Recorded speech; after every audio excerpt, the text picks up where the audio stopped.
बातमी क्रिकेट विश्वातून. आज भारत विरुद्ध न्यूझीलंड यांच्यात मालिकेतील तिसरा टी20 सामना खेळला जाणार आहे. सामना कधी आणि कुठे खेळला जाणार, तसेच कशी असणार तिसऱ्या सामन्याची प्लेइंग 11, तेच आजच्या व्हिडिओतून जाणून घेऊ. त्यासाठी व्हिडिओ शेवटपर्यंत जरूर पहा. तर मित्रांनो, भारत न्यूझीलंड तिसरा टी20 सामना आज गुवाहाटी येथे रंगणार आहे. संध्याकाळी 7 वाजता सामना सुरू होईल. आजचा टी20 जिंकून भारत मालिका विजयावर शिक्कामोर्तब करेल, तर दुसरीकडे न्यूझीलंडला मालिकेत परतण्यासाठीचा हा शेवटचा चान्स असणार आहे.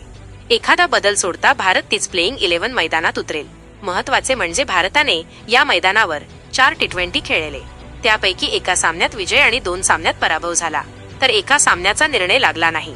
बारसपाडा मैदानावर धावांचा पाऊस पडतो, त्यामुळे आजही चौकार षटकारांची आतषबाजी चाहत्यांना पाहायला मिळणार आहे.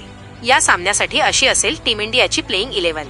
अभिषेक शर्मा, संजू सॅमसन, ईशान किशन, सूर्यकुमार यादव कर्णधार, शिवम दुबे, हार्दिक पांड्या, रिंकू सिंग, हर्षित राणा, कुलदीप यादव, वरुण चक्रवर्ती आणि अर्शदीप सिंग. मित्रांनो, आजच्या सामन्यात कोणता संघ बाजी मारेल? भारत गुवाहाटी टी20 जिंकून मालिकेत अजय आघाडी घेईल का? तुमचे मत कमेंट बॉक्समध्ये जरूर लिहा आणि अशाच खेळाविषयी बातम्यांसाठी आपले क्रिकेट विश्व चॅनल पाहत रहा.